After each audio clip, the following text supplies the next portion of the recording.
ह्यांना अक्कल नावाची चीज उरलेली नाहीये। ह्या गेंड्याच्या कातडीच्या अधिकाऱ्यांच्या हलगर्जीपणामुळे हा मोठा हादसा हा तारापूर MIDC मध्ये झालेला आहे। मी अमोल गर्जे तारापूर MIDC मधील बगरिया कंपनीच्या गेटच्या समोर उभा आहे। तुम्ही बघताय की 10 किलोमीटर रेडियसच्या क्षेत्रामध्ये ही जी वायू गळती जी झालेली आहे, या ठिकाणी मी त्या कारखान्याच्या गेटच्या बाहेर उभा आहे। तुम्ही बघताय आतमध्ये 2-2 ॲम्ब्युलन्स आहे, फायर ब्रिगेडची गाडी आणि पूर्ण जे कर्मचारी आहेत हे रस्त्यावरती या ठिकाणी इतर बितर झालेले आहेत। तारापूर औद्योगिक वसाहत क्षेत्रातील सर्वात मोठी वायू गळती ही बघितली जाणार आहे। तुम्ही बघताय मागे पूर्णपणे हे जे प्रदूषण आहे हे बोईसरच्या दिशेने आहे। अक्षरशः टाटा हाऊसिंग, मान, बेटेगाव, वारांगडे ह्या परिसरामध्ये पण हे प्रदूषण पोहोचलेलं आणि या साईडला तारापूरच्या दिशेने पण हे प्रदूषण गेलेलं आहे, प्राप्त झाले होते।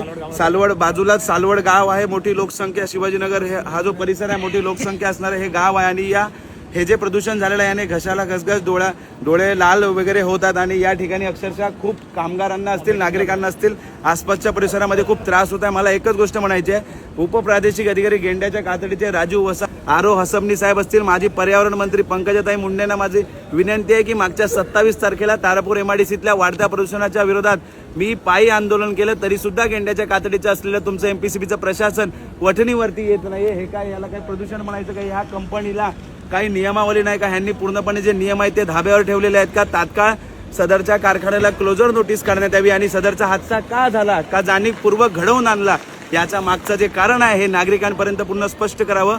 हा होता आमचा स्पॉटवरचा व्हिडिओ। कॅमेरामॅन पुढे या, बघताय पूर्णपणे वायू प्रदूषण हे बोईसरच्या दिशेने आहे। या ठिकाणी जवान हे त्यांचे कर्तव्य निभावत आहेत आणि कसं आटोक्यात आणण्यात येईल याच्यासाठी प्रयत्न सुरू आहेत। पण विशेष म्हणजे सदरच्या कारखान्याचे ऑडिट का नाही झाले? जरी ऑडिट झाले असेल तर हा हादसा का झाला?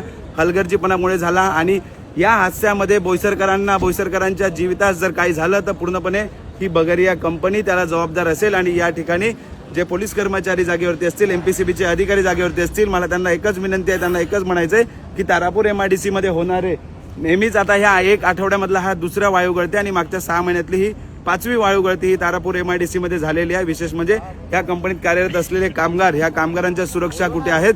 आसपासच्या परिसरामध्ये शेकडो वस्ती, हजारो लोकसंख्या असणारं सालवड गाव असेल, आजूबाजूला शिवाजीनगरचा परिसर असेल, या ठिकाणी सरावली असेल, बोईसर असेल, मान, वारांगडे, गुंजले या पूर्ण भागामध्ये हे प्रदूषण गेलेलं आहे।